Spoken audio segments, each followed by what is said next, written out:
get these rainfalls repeatedly, increasingly year after year, with warm temperatures and a lot of garbage being washed out from the estuaries, this can lead to these events more frequently. I'm sure it'll be just as big of a culture shock for them to see a band as big as we are, as it will be for us to see all of the monuments that they drive past on their way to work. So let me get right to the point. I don't pop my cork for every guy I see. I mean, big spender, come on, you could just spend all night watching that network.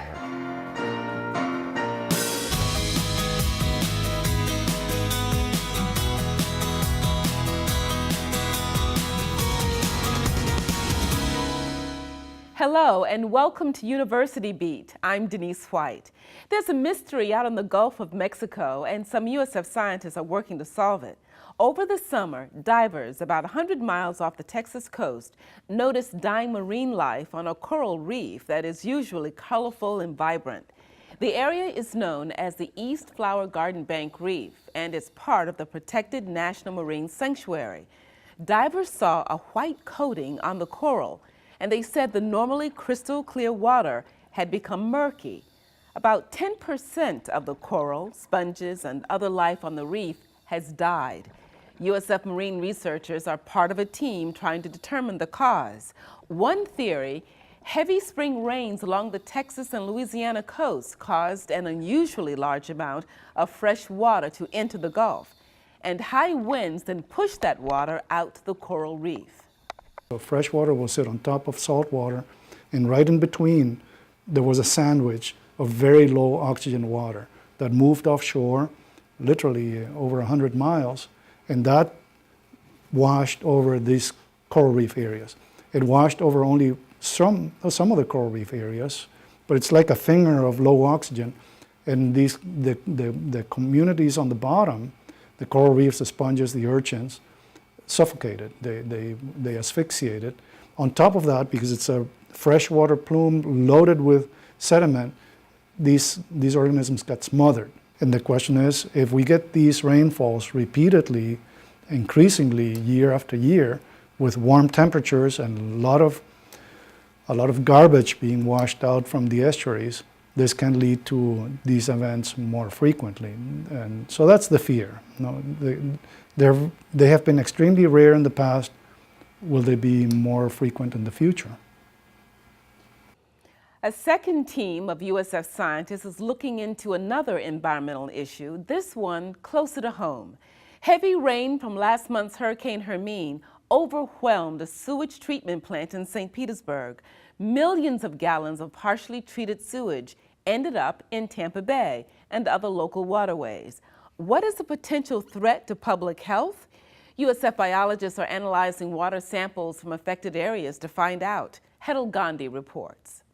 Suzanne Young is getting to know the waterways of Pinellas County well. She has been collecting samples of water and soil after heavy rains overwhelmed aging sewage systems, causing wastewater to bubble up through manholes and to be released into creeks and bays.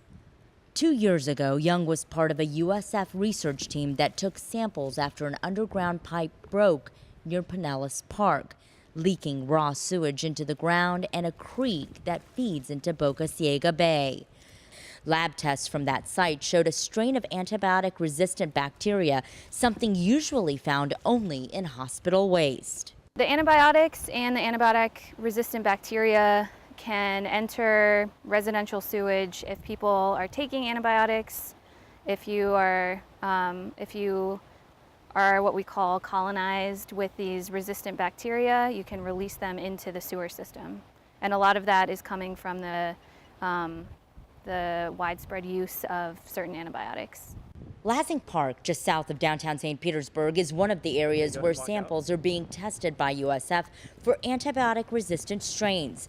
The city posted warning signs after the summer spills dumped millions of gallons of wastewater into Tampa Bay. Rob Razika, who lives near the park, checks with the city of St. Petersburg for updates on water conditions before he and his pets enjoy time in the water. We actually don't know if it's completely healthy or not. You know, we are taking things at their word, so there certainly could still be a risk. but hopefully with tidal flushing and other things and natural breakdown of the bacteria, hopefully it is safe to be in there. The concern is that my dogs would get sick or that I would get sick, either through some type of cut on our skin, and the water would be contaminated with either fecal coliforms or something else. So the main thing is getting sick. Obviously there's some concerns to the wildlife as well too. Jay Wynn enjoys fishing here when he has a day off work, but when the caution signs are up, he doesn't bother. He knows he won't want to eat any of the fish he catches. The water just kind of messed up. It's not right. I don't really do too much of it, but when I do, I like to make sure that everything is all right.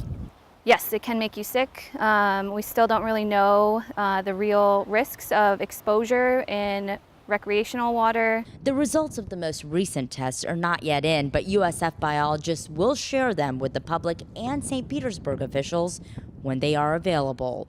For University Beat, I'm Hedel Gandhi. You may remember a USF student we told you about earlier this year named Mary Lumapas. Mary, who has beaten cancer 3 times, was in kidney failure and needed a transplant. So she took to social media looking for a donor.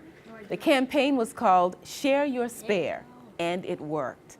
A Manatee County man who did not know Mary saw a news report about her plight and volunteered. Mary received her donated kidney last Thursday, and doctors say her recovery is going well. This week in USF history, how the school got its name. On October 22, 1957, the Florida Cabinet approved the name University of South Florida, in part because at the time, that's what we were, the southernmost state university in Florida. That has since changed, but we decided to keep the name. And in October of 2007, USF renamed its ROTC building to honor then Congressman Bill Young, who died in 2013. USF is one of only 38 universities nationwide to have all 3 ROTC programs, Army, Navy, and Air Force. The Bill Young Building also is home to the nation's first Joint Military Leadership Center. USF athletics are getting a big boost from 2 longtime supporters. Jeffrey and Brandy Fishman are donating $1.45 million through their Fishman Family Foundation. The money will be used in part to renovate the Student Athlete Enrichment Center. It's located in the Leroy Selman Athletics Center. The gift will also support athletic scholarships. The USF Bulls won again, defeating Connecticut 42-27. The victory pushed the Bulls' record to 6-1 and made the team bowl eligible for the 2nd year in a row. It also kept alive USF's national leading streak of scoring at least 35 points in 11 straight games. Follows a blocker, gets to the 20, down the sideline to the 10. That is one of the great runs in USF football history. Touchdown USF. Coach Willie Taggart's high-powered offense is not the only show on the field at USF football games. They also feature the Herd of Thunder, USF's marching band. Band members now have what for many of them will be the opportunity of a lifetime. For the 2nd time in the past 4 years, they'll be spending New Year's Day overseas, this time in Rome. Mark Schreiner reports. In January 2013, the USF Herd of Thunder marched in front of more than 500,000 people at the New Year's Day parade in London, England. Almost immediately afterwards, the organizers of the event, who also arranged talent for the New Year's parade in Rome, wanted to know when the Bulls could return to march in Italy. So everywhere the Herd of Thunder goes, people are taking notice of the musicality, of the energy, of the enthusiasm of our students. And we're really, really happy to be representing our band, our School of Music, our university, our state, and even our country over in Rome.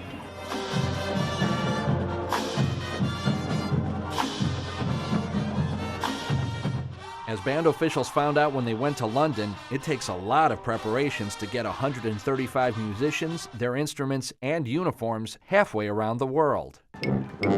We're taking 22 sousaphones, about 15 flags, a whole drum line. Most of the instruments will actually be sent over a couple weeks before we get there and won't be sent back to back. But we've got to We've got to weigh them. We've got to make sure we have all the cases in working order. We've got to send over all the uniforms. We've got to send over all the equipment. It's a massive undertaking. Bands the size of the Herd of Thunder are extremely unusual in Europe, making the group's trip exciting for both them and their audience. I'm sure it'll be just as big of a culture shock for them to see a band as big as we are, as it will be for us to see all of the monuments that they drive past on their way to work. So it'll just be an exchange of culture between the two of us. The Herd will also perform at a street fair in the small town of Frascati and in a Catholic cathedral in Rome. We're putting together a smaller wind ensemble that's not quite the size of a marching band, and we're playing more wind ensemble music, so that'll be really awesome to get to play in that sort of setting when we're on a marching band trip.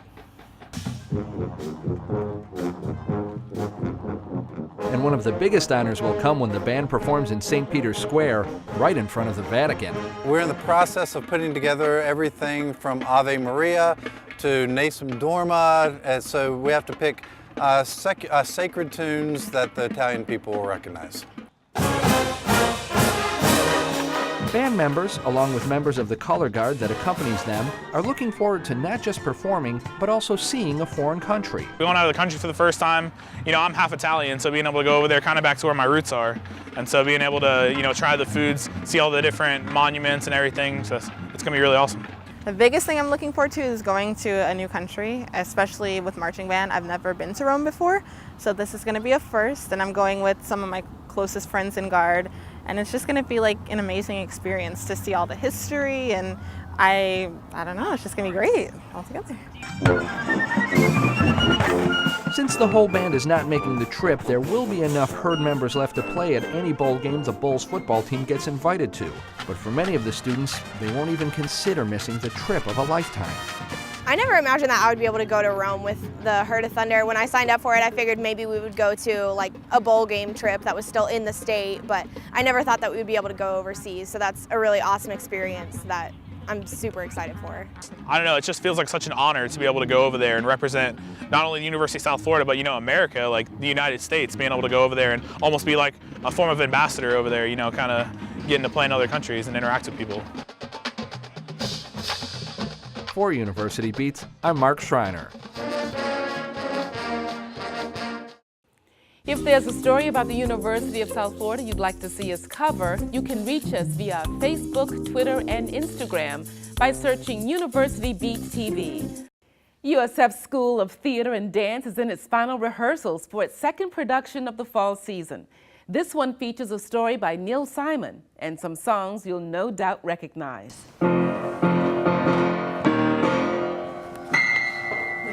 You walked in the joint, I could see you were a man of distinction, a real big spender, good looking, so refined. Well, Sweet Charity is about a girl who believes in love, and it's set in the mid-1960s. It's based on a film by Fellini called The Knights of Cabiria, about a young woman who goes through a lot of turmoil just looking for love, and she never loses her optimism and her hope.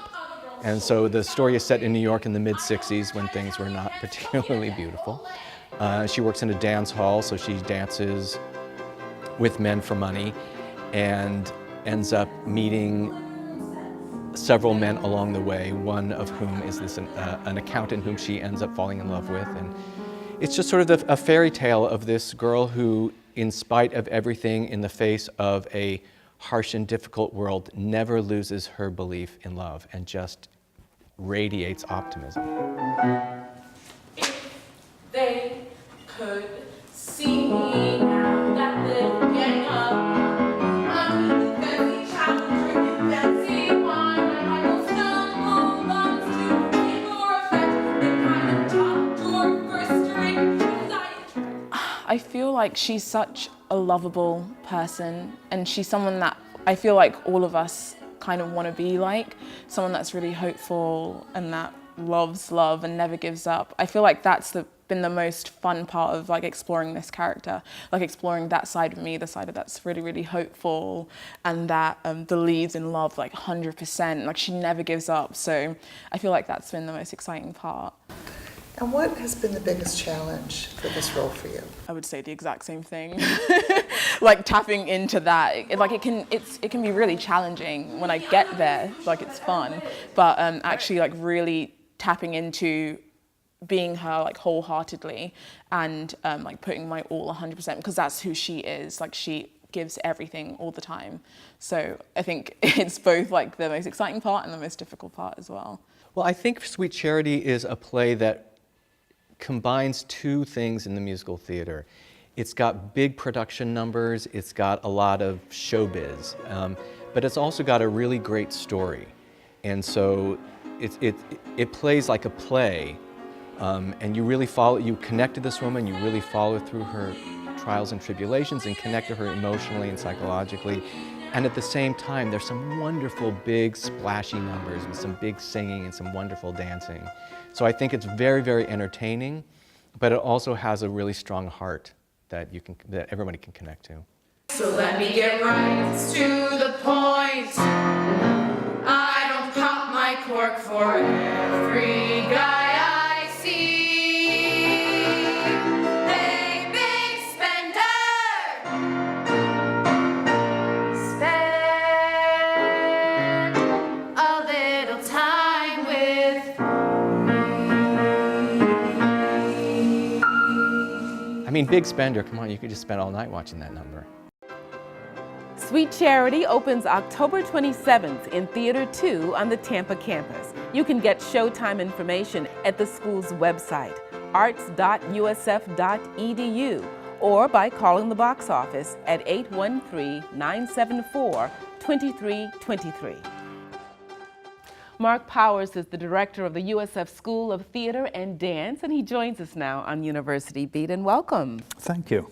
Well, Sweet Charity is a well-known show, but this fall, the school also put on Mathematics of Love. Yes. And so it got me thinking, how do you decide what productions to do? It's a challenge. You know, there isn't really a formula for it. If there was, we'd be a science instead. But no, I mean, we try to do a balance of things that the audience has heard of, so that we'll hopefully draw more people in to see things, and hopefully they'll see that and they'll go, oh, well, what else is the school doing? And for me, often the other things are the more exciting ones because they're more challenging. They're challenging students' ideas about things. They may be more difficult technically to do, or it may just be that they haven't been done enough and the student isn't sitting there thinking, oh, how has this always been done and what do I have to do? Instead it's, oh, nobody's ever done this before. I get to make the first choice. I get to be the one that puts the signature on how to play this role. Yeah, because that helps in the development of the students' talents and skill. Yes, because it's, what is in here is what the actor has to work with. That's it. You have this, and a lot of it is what's in the imagination, but the rest of it is what's in the experience that you have. And the more that you get to explore something that is divergent from the norm, the more is there to resonate, the more there to bring out in the work that you do. What productions are planned for this school year? Well, beyond these two, the next show will be Antigone, which is an old Greek drama. But this will not be that old Greek drama, because it'll be a brand new script that is done. Probably far more contemporary. I don't know all the answers to that, because the playwright and the director, who are our guests from the London stage, coming over and working for 8 weeks with the students, they're still working on crafting that play, and they will still be working on crafting it when the actors are working with them. So the students their voice will be included in what that final script is like. What's the benefit of that kind of British collaboration for the students in the university? There are multiple benefits to it. I think first is recognizing that there are different ways of approaching doing theater. And the British way and its history is significantly different than the American way and its history, both in the approach to acting as well as the approach to the craft of theater. But also, when you think about how, when you're working in the arts and in theater in particular, the kind of networking you do and who you get to know and who you get to work with and the potentials for what can happen after that become far greater. I know a lot of our students who have done the Brit productions have later, when they've visited in England, visited with those artists who were their mentors during the project when they were here, and they've allowed that connection to grow and to build, and that's fantastic. You've gotten quite a few of your students to travel abroad. Oh yeah. To what countries? Well, the theater students tends to be primarily English-speaking countries, like Scotland and England, and there've been some others down into some of the Caribbean islands as well. The dance students tend to travel a little bit more worldly because language is not a barrier to viewing a performance the same way. They've been working a lot in France and in Italy and in Tunisia and throughout the Caribbean and China. So yeah, they're heavily traveled. USF is certainly recognized as a top-tier research university and nationally recognized business school. What about theater and dance? Where would you say USF School of Theater and Dance fits nationally? We have to sort of look at both of those disciplines differently because theater and dance aren't always put together on a national level. But when it comes to theater, theater is a liberal arts program here, and it's an undergraduate-only liberal arts program. So when we compare it to other ones like that, we look very good. We're a solid program, and things like the British International Theater Program being a part of it, that adds a little bit more cachet to it. With dance is a BFA program predominantly here on this campus, a professional training program. And there are not as many of them in the country as there are theater programs. And it is looked at very highly regarded. Highly regarded enough that the American Ballet Theater wants to have a summer intensive done here, using some of our faculty and our facilities and everything else because they see our program as being a solid program. Well, that's a big feather in your cap. Yeah, it's a nice feather. There's so much of an emphasis on, STEM classes, science, mathematics.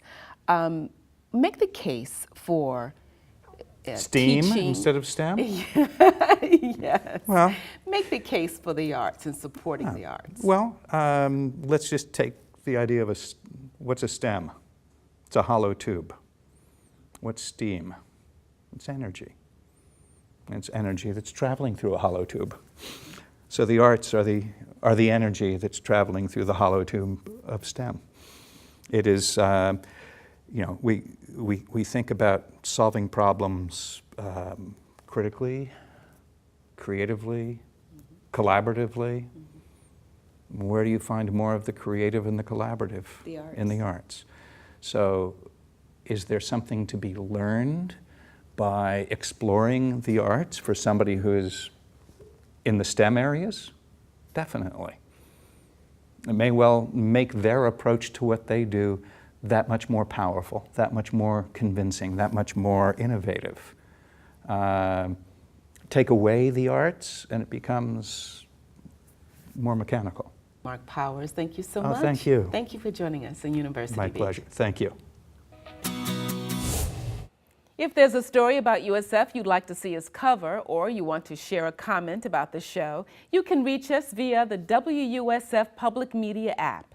Just look for the Contact tab and write University Beat in the content line. You can also email us. The address is ubeat@wusf.org. Our website is universitybeattv.org. We're also on Facebook, Twitter, and Instagram. You can find us by searching University Beat TV. And that's University Beat for this week. Thank you so much for joining us. I'm Denise White.